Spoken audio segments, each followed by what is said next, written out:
fine. It's just my laptop shit.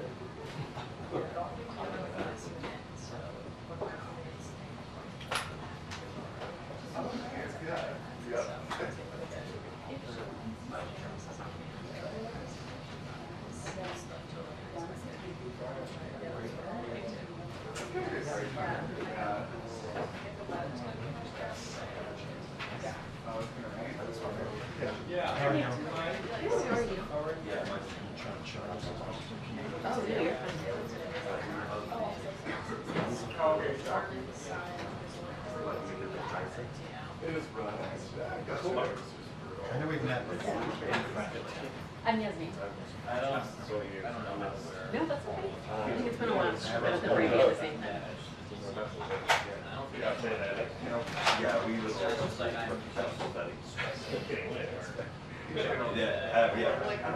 like, I was doing on some speaking in the group and Jack was like, bon, je crois que c'est Even though that's like counter to good night, right? I was like, this is cute, really, guys. This is what I say like, it's always does, like, being drunk out. It's always does.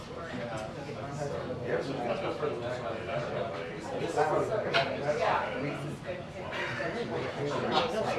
Probably have to watch and tripod and here and everything. I'm gonna actually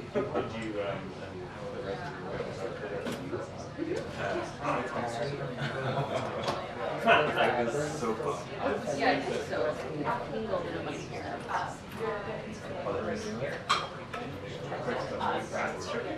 You want me to take it from a second?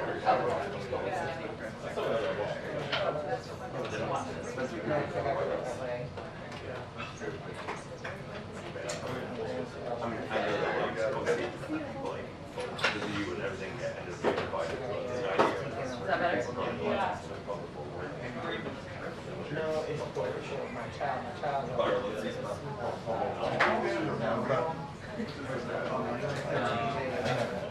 That's true. As long as you next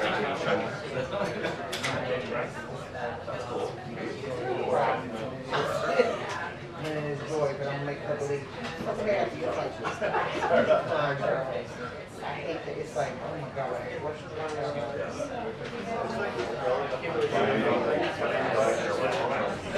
my god, my family is right outside.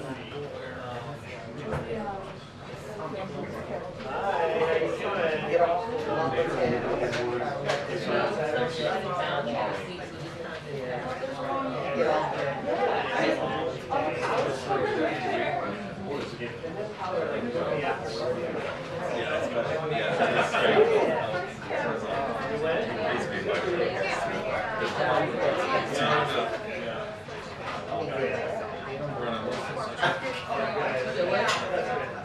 I was making a joke about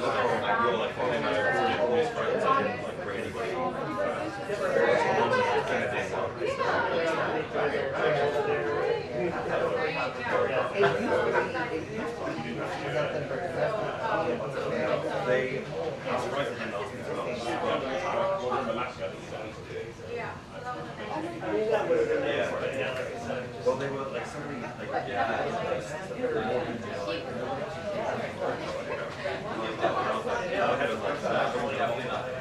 so I was like, I wanted something to talk about my friends, you know, so I was go out of their way.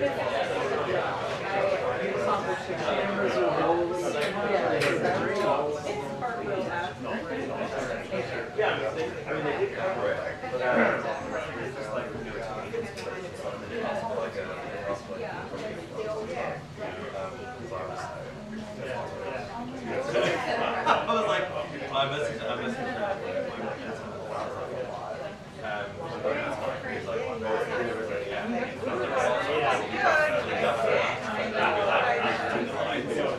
Is it? Yeah. I'm going to be like, okay, yeah. So I'm just like I remember that. yeah. Just comes off.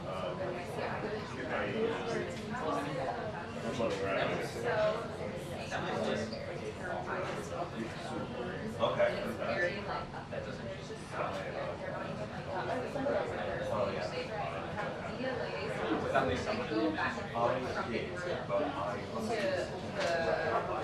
camera, at least. It was very specific. So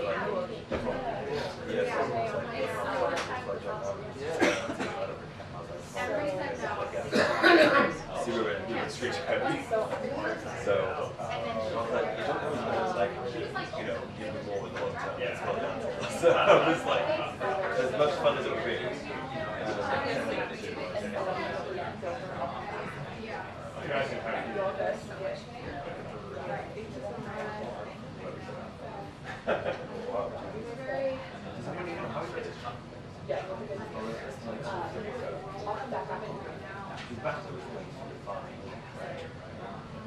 Remember,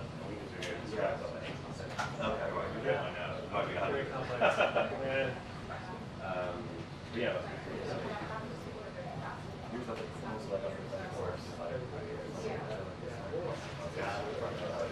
So, you know, it's my assumption so, like, escort us through all the tapes.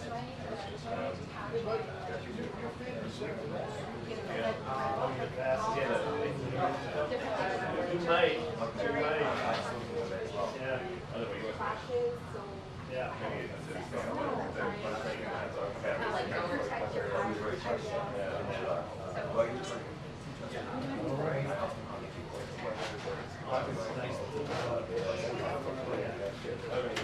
How's it going, Brendan?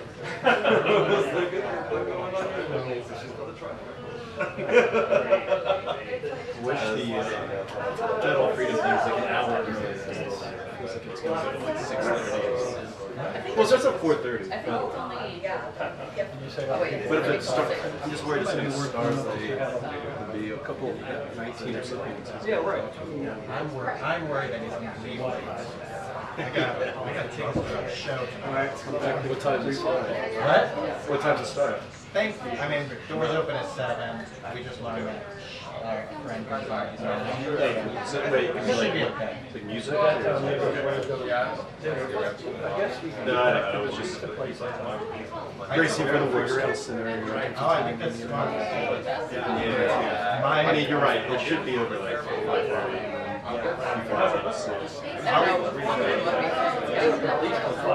That's true. I will be shocked if it gets out of here first.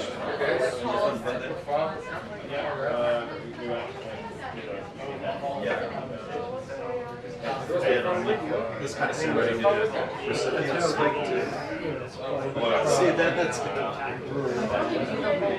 yeah. I don't think they do either. That would just be. I'm trying to remember. I don't think so. 2 years ago, didn't say one word about it. Do you remember that? Like, because he was one of the, he was like the big Wilmington trial? all his Democratic. No, I'm working through it. It felt like they threw it in Elizabeth Dole and just sort of even it out. Oh yeah. Yeah, it's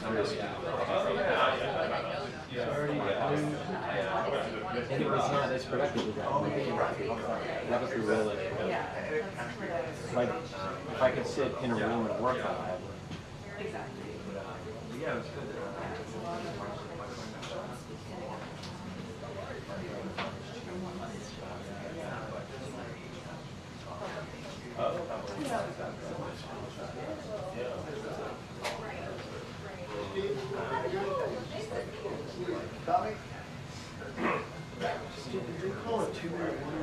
No, I'm just optimistic. it was just like, I was praising it for Hello, how are you?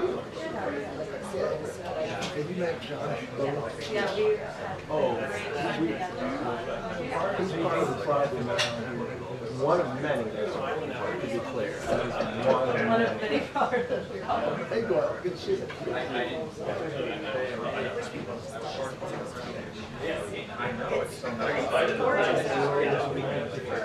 Did you have fun at the dinner scene? I don't think I ran into you. Well, some of the people. Yeah, like I thought it was seeing the video. It was good. Yeah, right. So it's now. Yeah. So negative reviews.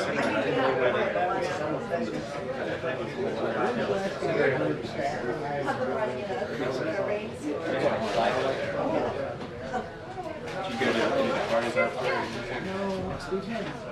Sorry. Yeah. Well, it's so late. I went to the Swiss embassy. Took advantage of refreshments.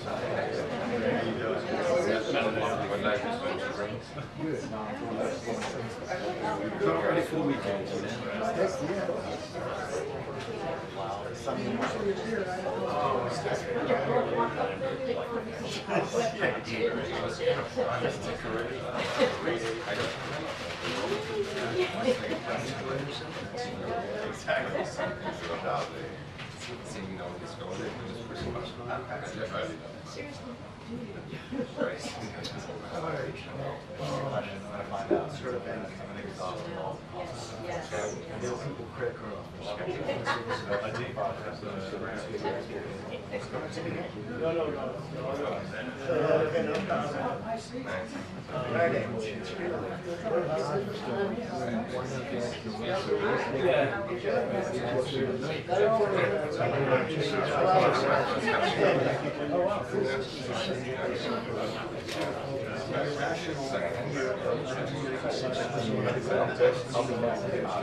I think it's amazing that the job report is so tame that there's no jobs. Well, such things. 75,000, 2.9% of unemployment, but it only ticked up by like 0.3%. So like it's just like it's like one of those like decent performance things like what do you Yeah, no, I think.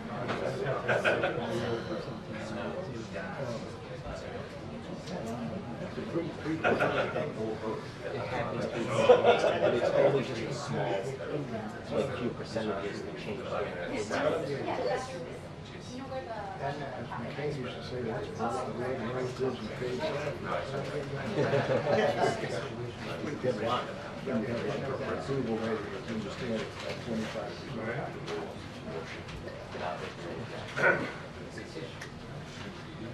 One's in Arizona. Oh, we're speaking with the McCain Institute, so.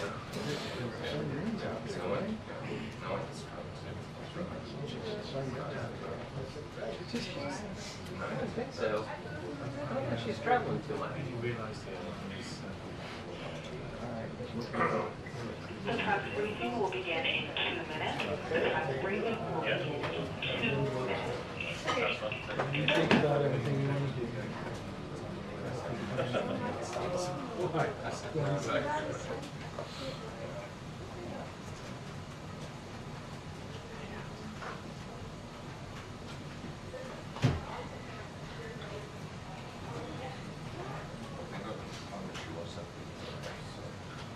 She might have done something on theirs on the line.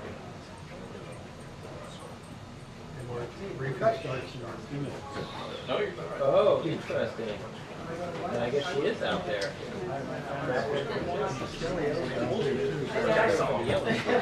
Yeah, I've got one more. Someone downstairs. I got to be as adept at social media all the time. Catching the scoops. How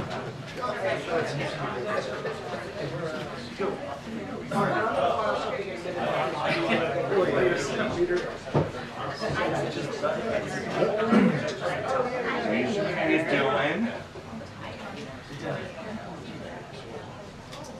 That's right.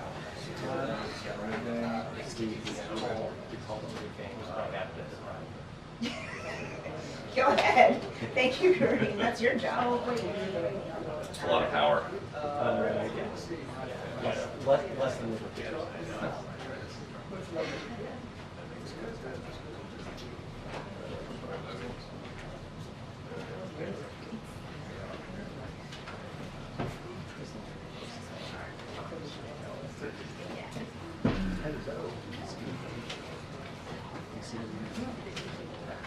Yeah.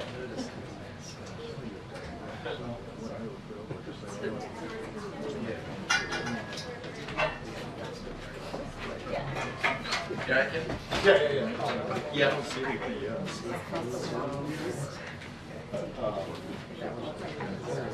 Yeah.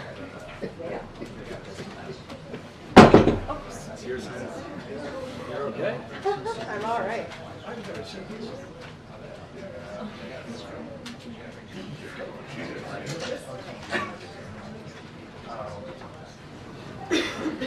Uh-oh. Not that guy.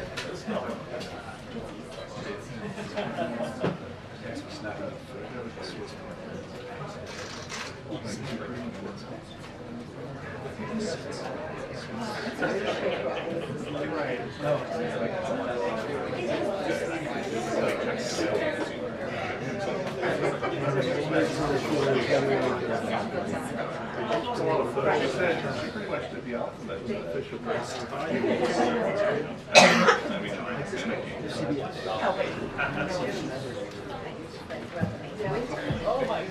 Oh my goodness, I wonder why. Good afternoon, everybody. Happy Friday. Don't say things don't get exciting in here sometimes. There's no introduction that really is needed here. I have a special guest, as you can see. Mark Hamill has decided to join us on this wonderful Friday, and I am really excited to turn it over to Mr. Hamill. Here we go. Okay, how many of you had Mark Hamill will lead the press briefing on your bingo card? Hands? Yeah, me either. And look, I just got to meet the president, and he gave me these aviator glasses. Oh, yeah. I love the merch.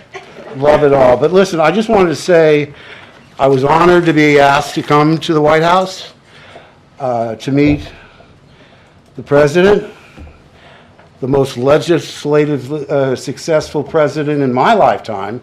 And, you know, I don't have to go through the list, the bipartisan infrastructure law, the PACT Act, the CHIPS Act, all of that, inflation, 15 million jobs. Look, it's all good. I mean, I was really thrilled to meet the entire staff because, you know, it's not just one person. It's like a composite endeavor. And all these people, my goodness, you know, I mean, I have no idea. I had no idea just what went into what is on his plate on a daily basis. So that's pretty much it. I'm open to questions, although no Star Wars questions, please. But I want to say once again how grateful I am, and it just shows you that one person can be so influential and so positive in our lives. And again, thank you so much. And Peter Baker, I loved your book. Yes. Wow. Thank you, Mark Hamill, for being here. What did you ask? What did you talk about with the president? Well, first of all, I only expected to be there for like 5 minutes. He showed us all his photographs, and you know, it was really amazing to me because, you know, I was invited to the Carter White House, and I came, and then I came to the Obama White House, but I never was invited into the Oval Office, and it was a large gathering. So this one was really extra special. All right, sir. So yes, Invite and bring up Star Wars too, sir. well, you know, I called him Mr. President. He said, "You can call me Joe," and I said, "Can I call you Joby-Wan Kenobi?" He liked that. But listen, I'm not really here to dominate. I have to turn it back over to our wonderful press secretary, Karine Jean-Pierre. So thank you all so much. Thank you. All right, thank you. Thank you. Okay. Thank you so much for being here. I got to get those shades. Hey, Mark. Thank you, guys. Thank you. No one ever claps for me when I get off the podium. I'm just saying. I know, the unexpected. Expect the unexpected. I don't even know where to go from there, but I do have, now I feel very by myself. Let's let the team come in. Thank you. Thank you, Sam, for joining. Sure. All right, okay. I do have a couple things before we get into, turn it into some serious business and take your questions. Thank you so much for indulging us today. We thought that might be a nice thing to do for you all to see Mark Hamill as he was here, as you just heard, visiting with the President Biden, here today. So today marks World Press Freedom Day, an occasion that highlights the importance of a free press, both of our democracy here in the United States and for our societies around the world.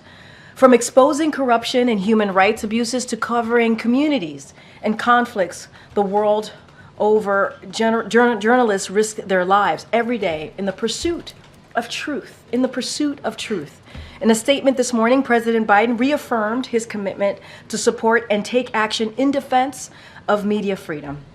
The Biden-Harris administration has already launched a robust government-wide campaign and built a coalition of countries to counter the proliferation and misuse of commercial spyware, which has been misused against journalists, and continues to provide legal and other support for media who face persecution around the world.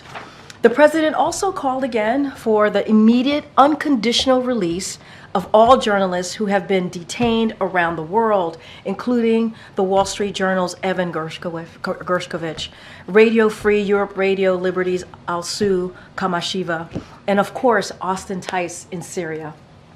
In the coming weeks, the president will take executive action in response to the global crackdown on press freedom, declare it a grave threat to national security, and authorize measures including sanctions and visas bans against those who attempt to silence the press. The United States stands by media around the world and will continue to do our part to support their important work. Today, we also have another important day event happening later today. President Biden, is naming 19 recipients of the Presidential Medal of Freedom. The Presidential Medal of Freedom is the nation's highest civilian honor, presented to individuals who have made exemplary contributions to the prosperity, values, or security of the United States, world peace, or other significant societal, public, or private endeavors. We're honored to have these individuals or members of their families come to the White House today to celebrate their service. President Biden often says there is nothing beyond our capacity when we act together. These 19 Americans consistently demonstrated over their careers the power of community, hard work, and service. Finally, this morning, Secretary of Education Miguel Cardona sent a letter to schools addressing the sharp rise in anti-Semitic hate on college campuses. His letter made clear to schools that not only is anti-Semitism abhorrent and unacceptable, it is also discrimination prohibited under Title VI of the Civil Rights Act of 1964. Secretary Cardona reminded schools that the Department of Education provides a number of resources, including trainings, technical assistance, to ensure that school environments are free of discrimination. His letter comes one day after President Biden spoke to this very subject. As you all know, Americans have a right to free speech and peacefully protest, but breaking into buildings, destroying property, and shutting down campuses is not peaceful protest. There is also no place on college campuses or in America for anti-Semitism. This administration will continue to defend free speech while standing up for the rule of law. And Josh, good to see you. Good to see you, Karine. May the force be with you. May the force be with you, or tomorrow, the fourth be with you, however you want to look at it. Let's hope we killed off the Star Wars jokes for the rest of the briefing. I doubt it. I feel like there's more coming. So, three subjects. Yeah. First, a top orthopedic surgeon at Shifa has apparently died in Israeli custody. He was 50 years old. If medical personnel are not going to be exempt from the war, how can Gazans hope to have any medical care? And what can you say to other doctors working in that area? And so, look, that is a devastating news and devastating to hear. And our hearts go out to friends and families, his friend and families. That is certainly one of the hardest news that you can hear, a family member can hear, especially as someone is providing care in this situation in Gaza, where we know humanitarian aid is dire, and the innocent people of Gaza, the Palestinian citizens, obviously need that care. They need that assistance. So it is obviously devastating to hear. And the president has said and has said very clearly that when it comes to people who are citizens who are in Gaza providing that all-important care, humanitarian aid, humanitarian care, they need to be protected. They should be protected. And so certainly those conversations are going to continue. We believe that certainly Israel has made, the Israeli government has taken efforts to do just that and has taken into account our concerns. And so we're going to continue to have those conversations. But it is heartbreaking to hear. I can't speak specifically to that case and what occurred. Obviously, someone's life was lost, and we have to be certainly mindful. And we're at this time, I can offer my condolences. And we want to make sure innocent lives, innocent civilians, people who are certainly offering that humanitarian aid, their lives are protected as they're doing so.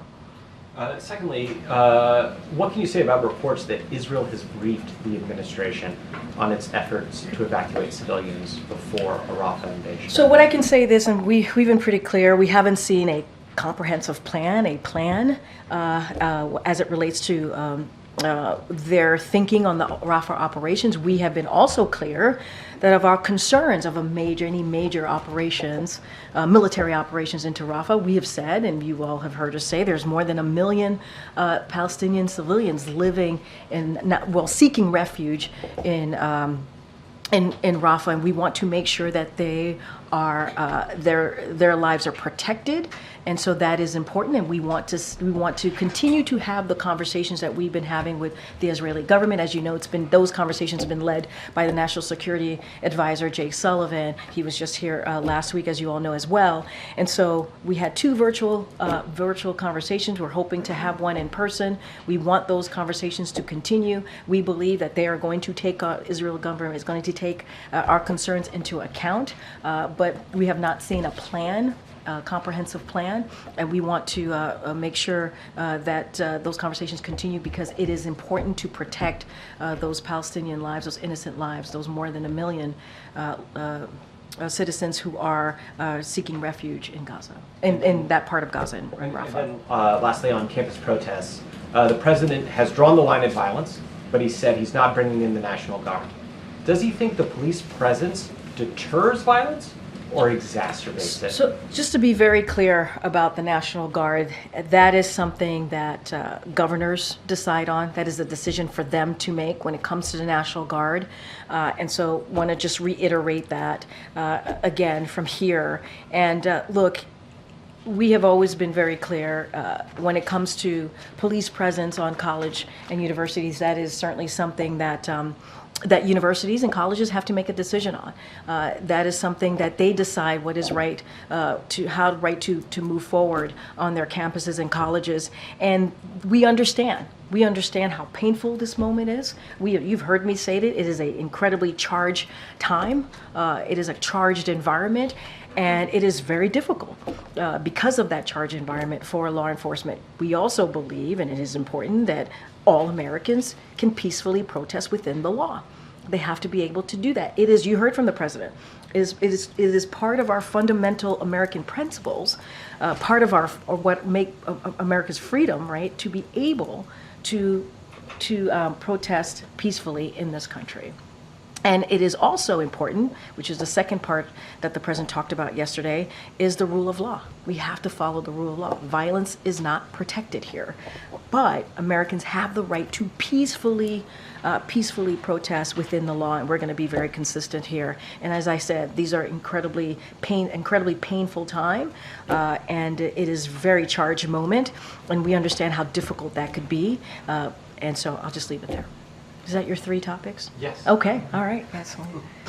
Thanks, Karine. So you say that you haven't seen a comprehensive plan for Rafah, but I am told by a U.S. official that the U.S. has been briefed on some sort of initial plan. So can you just tell us what the reaction was to Israeli counterparts about that initial brief? So I'm going to be super mindful. These conversations are, these are diplomatic conversations. We don't read out in details and specifics on the conversations that we have certainly with all of our counterparts here. The last time there was a virtual meeting, we did have a readout there, but I don't want to go into details. We have been very clear in public and in private that our concerns with a with a large military operation into Rafah. We're not in support of that. And so obviously there's been conversations. There's been two virtual led conversation led by the National Security Advisor on this particular topic, Rafah operations. We read out to all of you the last time that the president spoke with the Prime Minister of Israel. Rafah operations came up in that conversations. We're not going to go into details from here, but I think we've made ourselves very clear. There are more than 1.5 million Palestinians who are seeking refuge there. And so we believe those lives need to be protected, and we're going to continue to have those conversations. So to be clear, the U.S. was not satisfied with whatever the U.S. I'm was on in this initial plan? I'm not going to go into details or specifics from here. We've been clear about our concerns. We're going to continue to be clear about our concerns here.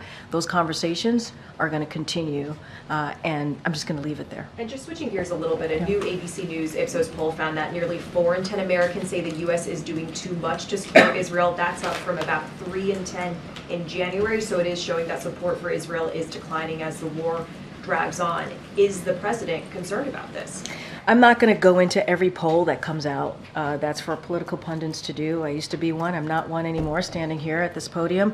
But what I can say is that we saw what happened on October 7th. We heard from Hamas, a terrorist organization, what they said that they would do. A leader from that organization said they want to see October 7th happen again and again and again. More than 1,200 souls were taken on that day. More than 200 Israelis, including some American hostages, were taken by Hamas. And as you know, we are working very hard to get that hostage deal so that we can bring hostages home, including those American hostages, create a situation where we have a ceasefire, right? So more humanitarian aid can go through. That is incredibly important. We're working around the clock to get that done. You saw Secretary Blinken in the region meeting with regional partners. And so that is certainly a priority and continues to be a priority for us. Our commitment to Israel's security is ironclad. As I've said, and we have said many times, they live in a tough neighborhood. And we saw what Iran did, right? They launched missiles and drones into Israel, and it wasn't just us that stepped in. It was leaders in the region that stepped in to make sure that they were able to defend themselves at that time. And so we want to get that hostage deal. That's what we want to see. We want to make sure that that innocent Palestinian lives are protected. That's why we're looking into the Rafah operations and having those conversations. But getting that hostage deal is so critical to bring hostages home, to get that more humanitarian aid in, and to have a ceasefire. And we are committed to doing that, and you see that from this president. Thank you, Karine. You said that the U.S. has been clear about concerns about invading Rafah. Has it been clear about potential consequences if Israel moves forward? Look, I'm not going to go into speculations or what consequences might be. We've made our concerns publicly and privately to the Israeli government. I just mentioned the president had a conversation with the prime minister in his last call with him, and Rafah operations came up.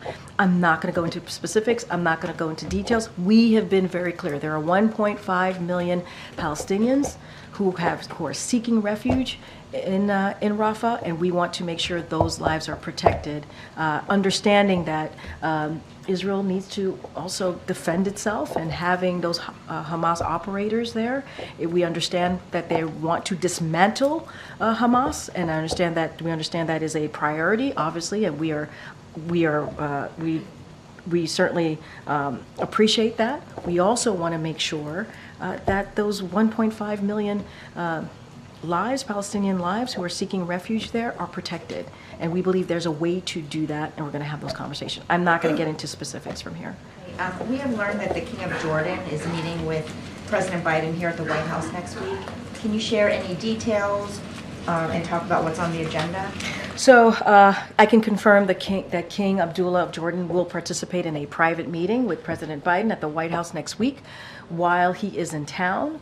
I don't have any more details for you at this time. Certainly we will provide a readout when that occurs, but I can confirm that meeting is indeed happening next week. And then just to close the loop, what was Mark Hamill doing here today?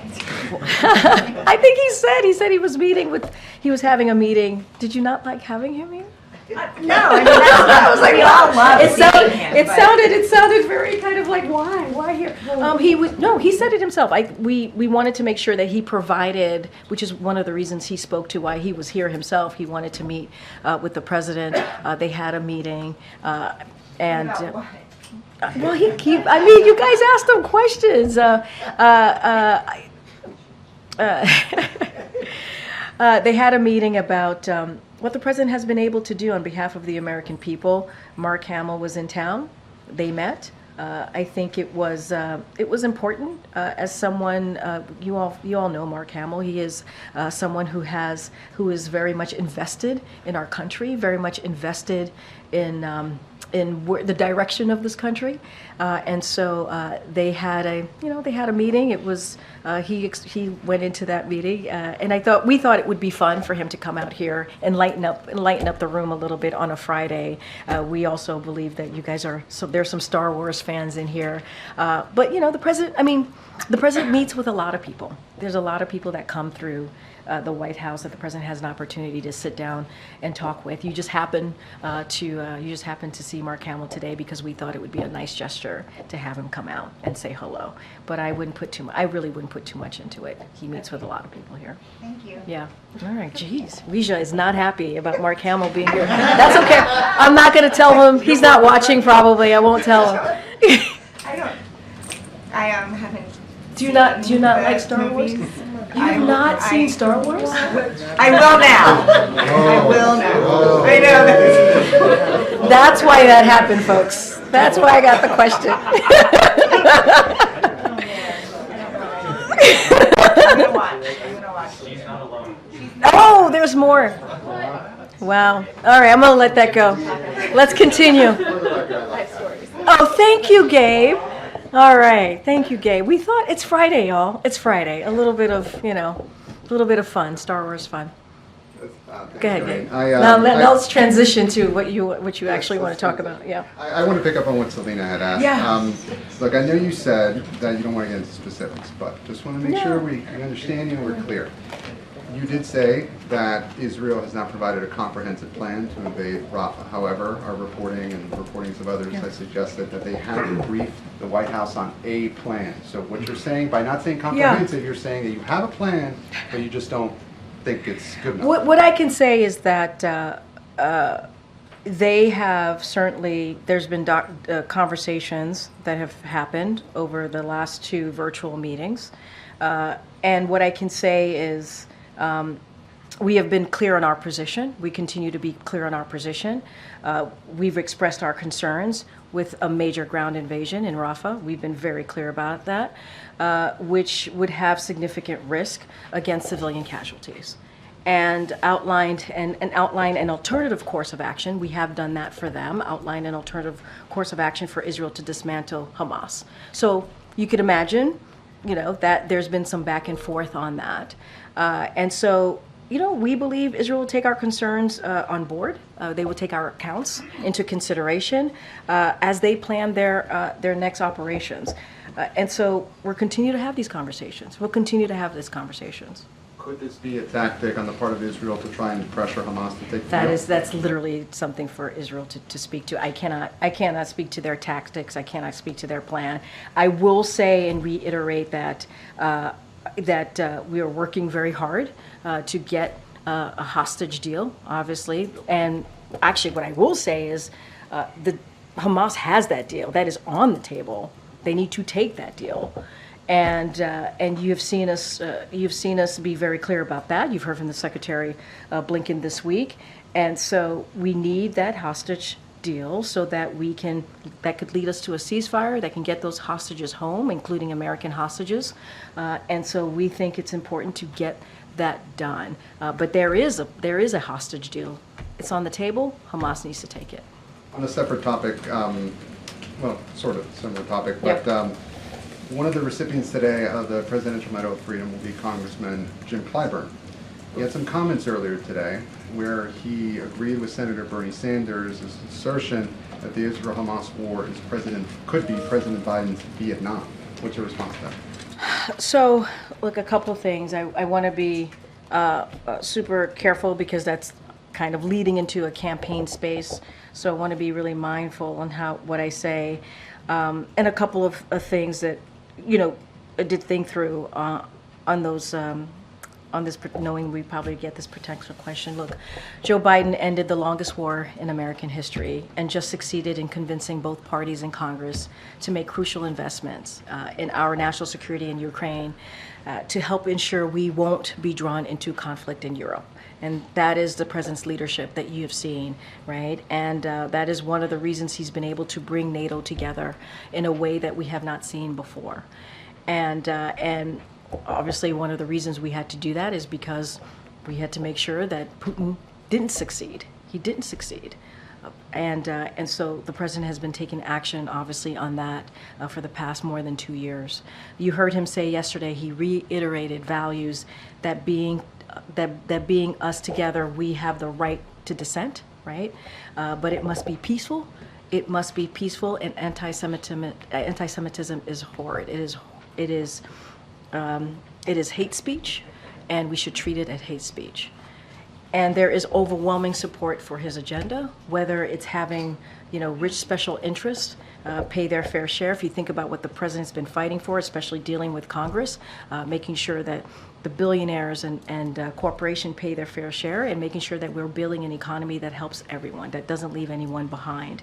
And so you've heard him talk about that, beating big pharma, lowering healthcare costs, making sure that we move forward with his student debt relief. And so those are things that the president, and those agendas are incredibly popular. And so he's going to continue to do that work. And obviously, Congressman Clyburn is someone that he truly respects. We all respect, and so just want to be mindful because it's connected to a campaign-related question. But this is a president who has taken action to make sure that he does everything on behalf of that's right, whether it's national security or moving forward with domestic policies that the American people want us to move forward on. So the White House disagrees with that characterization? Look, I think I just laid out what we believe we have been able to accomplish here in the more than 3 years in this administration. I think they have their opinions, and they're allowed to their opinions, and we respect what their opinions on this. Does the U.S. believe that a Rafah operation is imminent? That's something for Israel to speak to. What I can say is we've made our concerns very clear, publicly and privately. We've had two virtual conversations that have been led by the National Security Advisor. As you know, Jake Sullivan, he was here last week speaking to this. We are going to continue to be very, very clear on where we stand on this and our concerns for innocent civilian lives, more than 1 million innocent civilian lives that are now in Rafah, that are seeking refuge there. I can't speak to a timeline. That is certainly for Israel to speak to. What we will say is we've made our concerns very, very clear. The deadline for the administration to report to Congress on whether Israel is abiding by international law, that is next Wednesday. Do you know if the president himself has made a personal decision on that or has a personal view on that at this point? Nothing to read out at this time.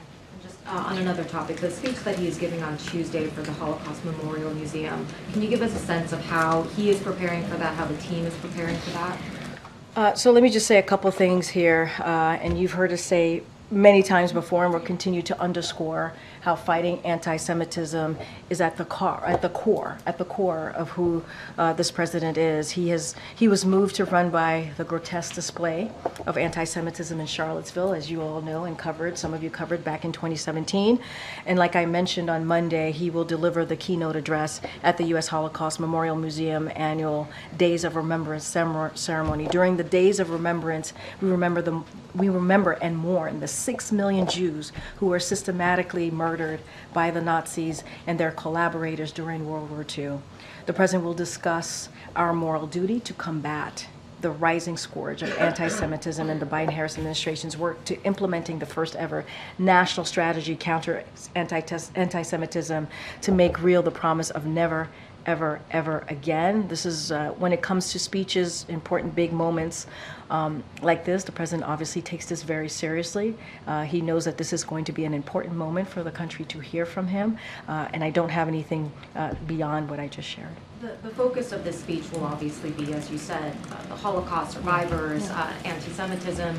Given just everything that's going on, does the president believe that it would be appropriate to also address in the speech the pro-Palestinian protesters and their sentiment, or does he believe that that should be for a different I'm going to setting? be super mindful. I'm not going to, as I've said many times, I'm not going to get ahead of the president. The speech is, in process. And so I'm going to let the president think through what exactly that he wants to share with the American people. Obviously, as I just stated at the beginning of my answer to you, fighting anti-Semitism is at the core of this president. And we have seen a rise in anti-Semitism. And we want to make sure that we make it very clear that it is hate speech, it is abhorrent, and so certainly you'll hear from the president very, very clearly on Tuesday, and certainly he'll share more. Go ahead. Thanks, Karine. The White House brought on a new border person, Blas Nunez Neto. What is it? What is that? Is there any? Does that give any indications of urgency, speed of the executive order that the president has been considering? So look, we look forward to the DHS Assistant Secretary joining the White House and continuing his work in implementing the administration's vision across the border security and immigration spaces. Don't have anything new to read out on any new announcements, but look, this is an administration that is committed to fixing the broken immigration system. On his first day of this administration, the first piece of legislation that he put forward was a comprehensive piece of legislation to deal with the broken system, to deal with what we're seeing with at the border, the challenges. And then we moved forward when that legislation was not moving forward in Congress. We had a 2-month negotiation process with senators to come up with a bipartisan proposal.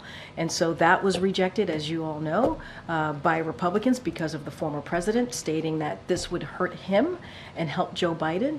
And that is unfortunate. We know that this is an issue when we talk about the immigration system that majority of Americans care about. And so, that he could take.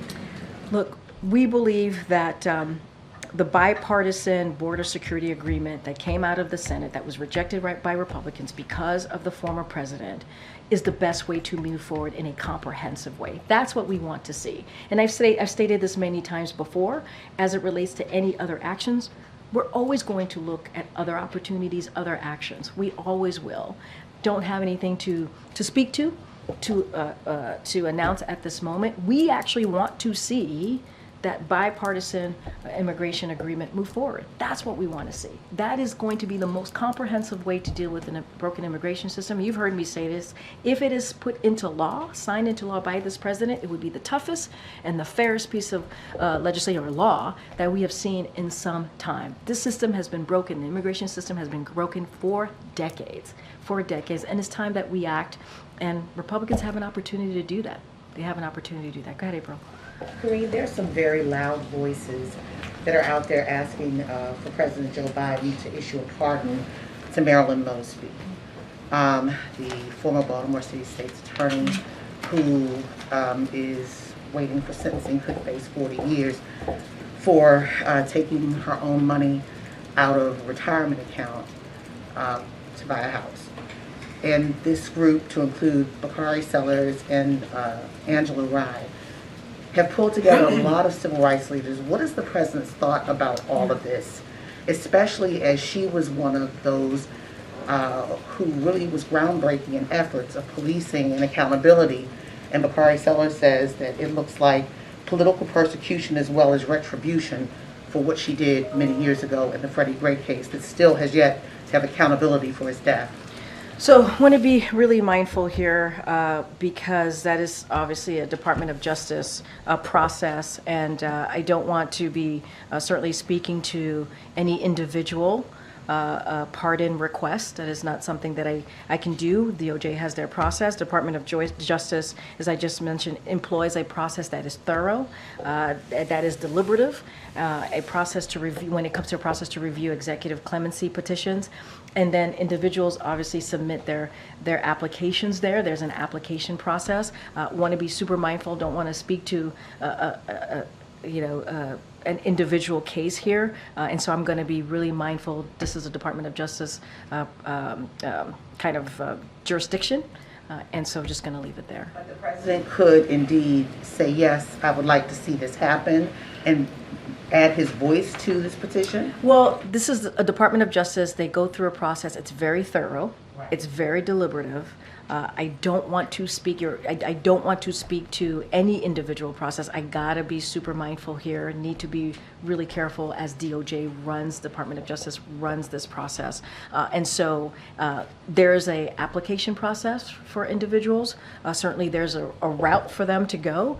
I want to be really, really mindful. This is not something that we do from here, from this podium, as you can understand. No, go ahead, Repo. Go ahead. I mean, I get what you're saying. That there's an application process.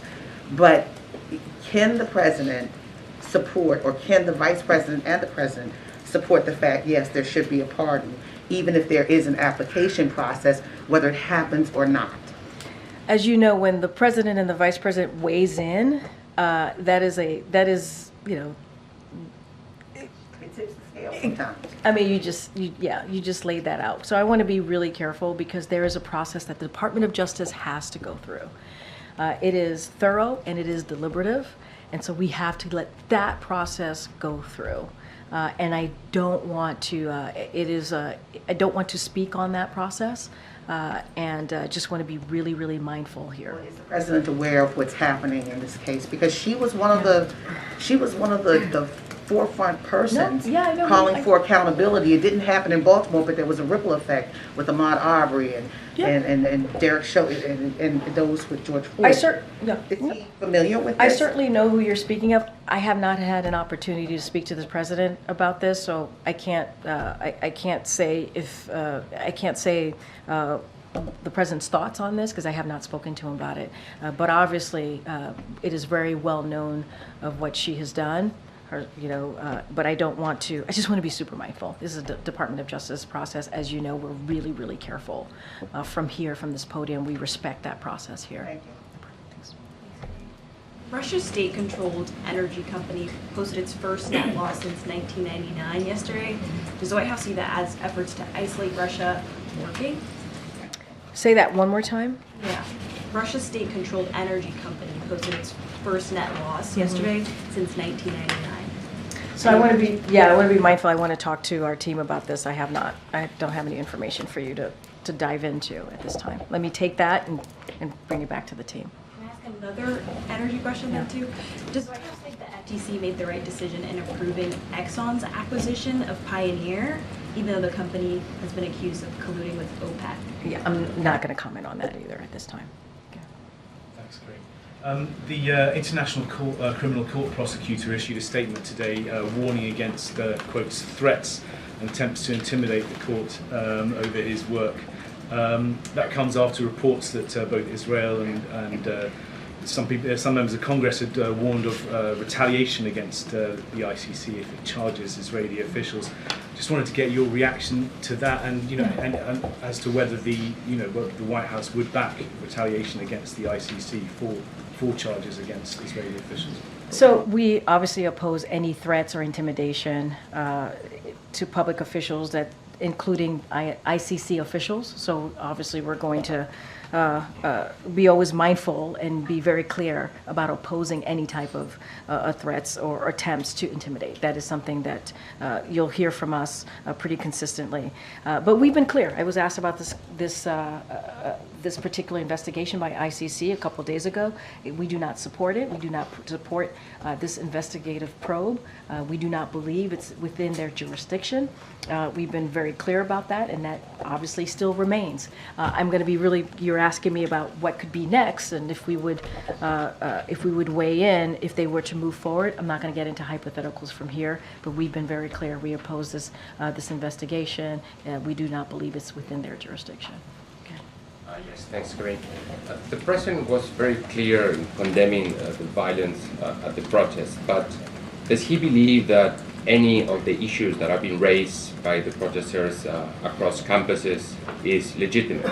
What's the specific, can you tell me the specific issues that you're hearing? Like, for instance, solidarity with the victims, the ceasefire, the request for more aid, Free Palestine chants, that he believed that any of the things that these protesters are manifesting for is legitimate. Well, can I just speak to the things that I understand you to lay out? As it relates to ceasefire, the president is pushing for a hostage deal, which would lead to a ceasefire. And if you have a ceasefire, this hostage deal, it would create an environment to get more humanitarian aid into Gaza. And you saw Secretary Blinken in the region just the other day. He did a press conference in Israel, and he talked about the increased effort that we have undertaken to get more humanitarian, to get more trucks into Gaza. And so we have seen an uptick, and so we want to continue to see that. But we have to see this hostage deal. So get to a ceasefire, get more humanitarian aid. We understand the dire situation that the Palestinian Americans are, the Palestinian citizens, are dealing with right now. And so we want to make sure that we get humanitarian aid in.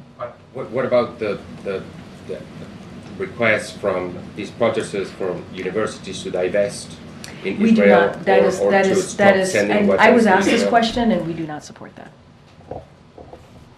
Go ahead, Adam. Thanks. On avian flu, we've talked with several hospital officials who have told us that the health system is essentially unprepared for another major health crisis if bird flu were to start spreading widely among people. In particular, hospitals don't have the manpower. There's still concerns about the ability to get supplies quickly, and communication and data sharing, they say, hasn't improved markedly since even before COVID. So I'm curious what the White House's response is to those concerns and whether there are any preparations ongoing to ensure we can respond to that kind of crisis. So I want to, we are monitoring this very closely and taking this very seriously. It is a top priority for this administration to make sure that communities are healthy, safe, and certainly informed. So we're monitoring this closely. The president has directed his administration to do the following: protect public health, protect our nation's food supply, and monitor all trends to prevent the spread of avian flu. CDC they have reported that the risk for general public is low, and federal agencies are coordinating with local authorities. And so we're monitoring closely. We want to make sure that communities feel safe, they feel protected, and have the information that they need. And you heard from the CDC directly on this. Is there a belief that the hospital, the health system as it stands, is prepared enough to withstand another major health crisis? So that's not something for me to speak to from here. What we're doing is taking this very seriously. We're monitoring the situation. CDC has spoken to this and said the risk to the general public is low. I think that's important to note. And the president is on top of this, making sure that his agencies are doing everything that they need to do to make sure that communities feel are protected, that our communities are informed, and certainly are healthy.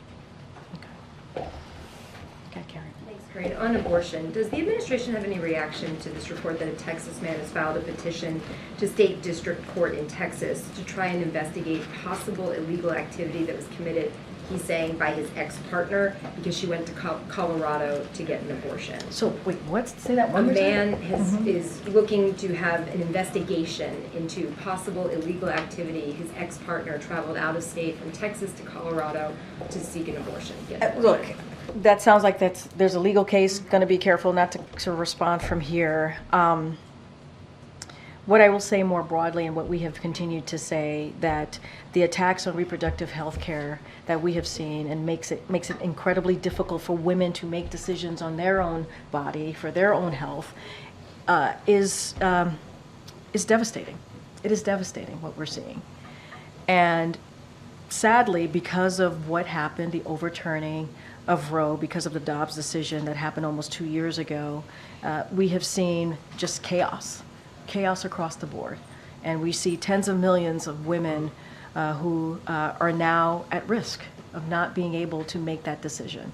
I can't speak to individual cases. What I can speak to is the chaos that we have seen. What I can speak to is what the president and this administration, the Biden-Harris administration, are committed to protecting a woman's right to choose, a woman's right to make a decision on her own body, on her own health care. And it's not just abortion, as you know. It's IVF that's under attack, contraception that's under attack. And so we're going to be very loud, continue to be loud and clear about that, and ask Congress to make sure that Roe becomes the law of the land, and they need to take action. Don't want to get into legal cases out there. I cannot do that from here, but as it relates to reproductive health care, we've been very clear, and we continue to do that from here. Great. Oh, go ahead.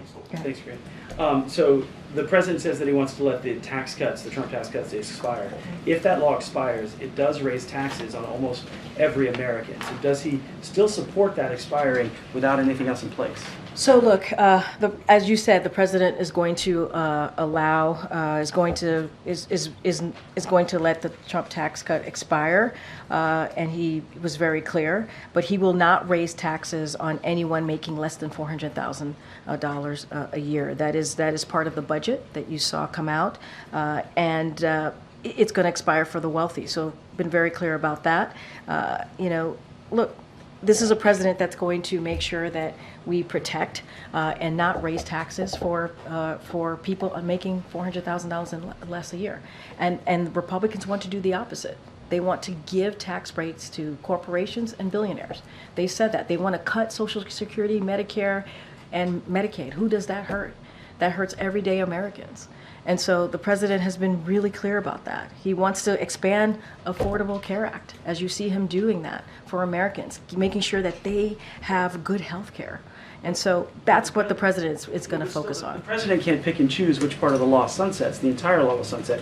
And the Tax Foundation says that someone who's married, 2 kids, making $85,000 would pay $1,700 more in taxes. That's somebody under $400,000 who would. The president has been very clear. He's going to protect working and middle-class Americans making less than $400,000 a year. He's been very clear on that about that. Republicans want to do the opposite. They literally want to do the opposite.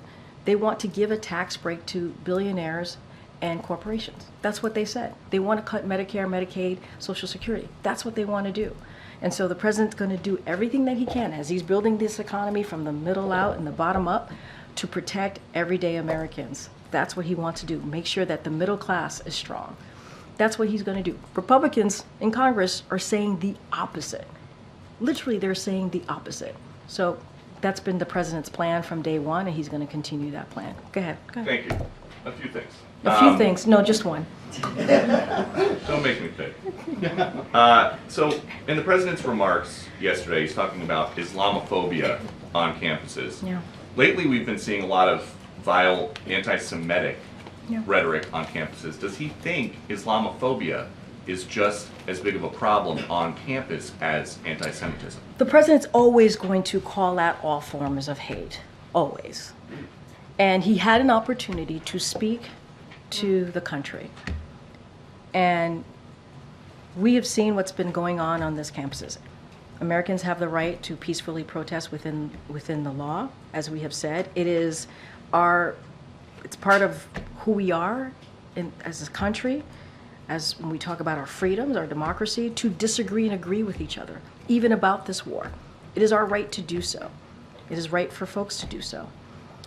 You got to do it peacefully. You got to do it within the law. And we have seen the anti-Semitism, and we have called that out over and over and over again.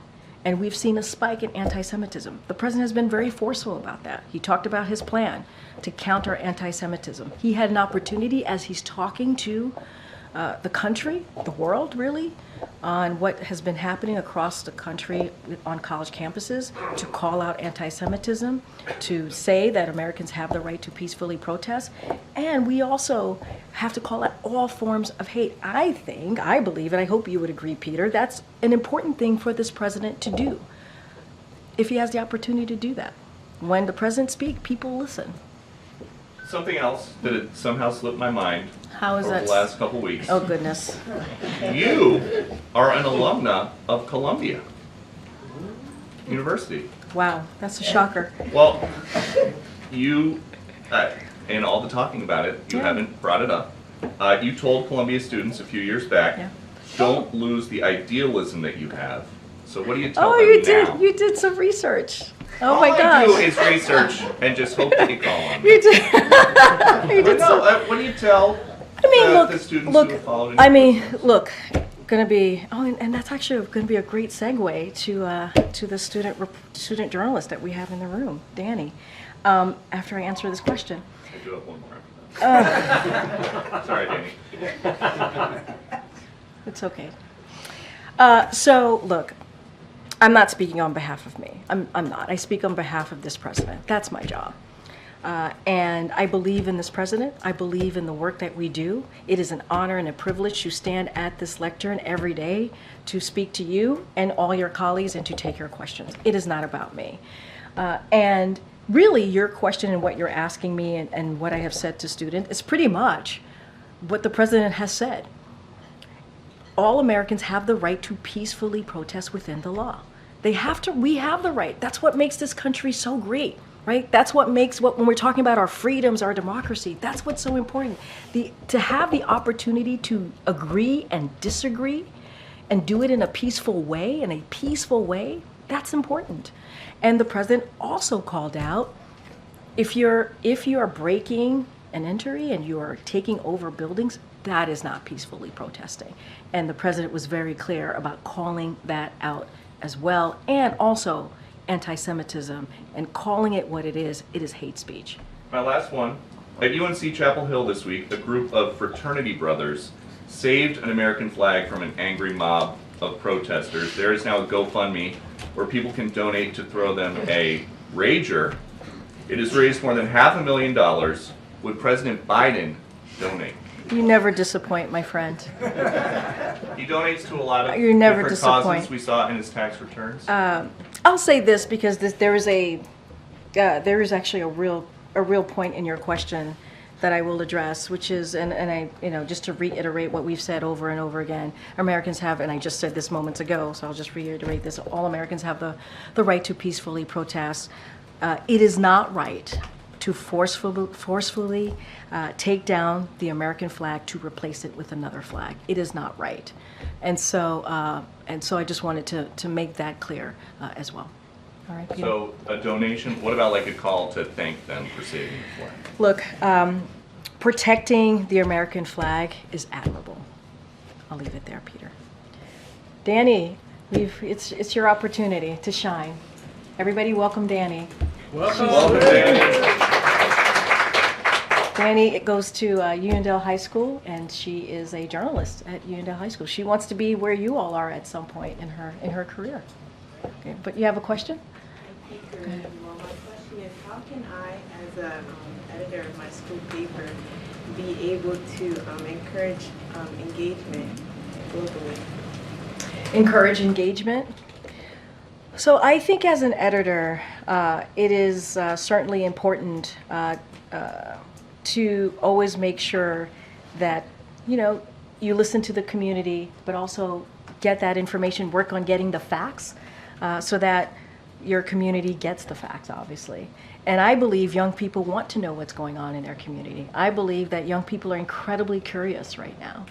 And laying that out for them and saying, hey, this is what is going on, this is how you can learn more, or this is what you should know, is so important. And you should lead, not by fear, but by getting to the bottom of a story, getting to the bottom of how you're going to put those facts out.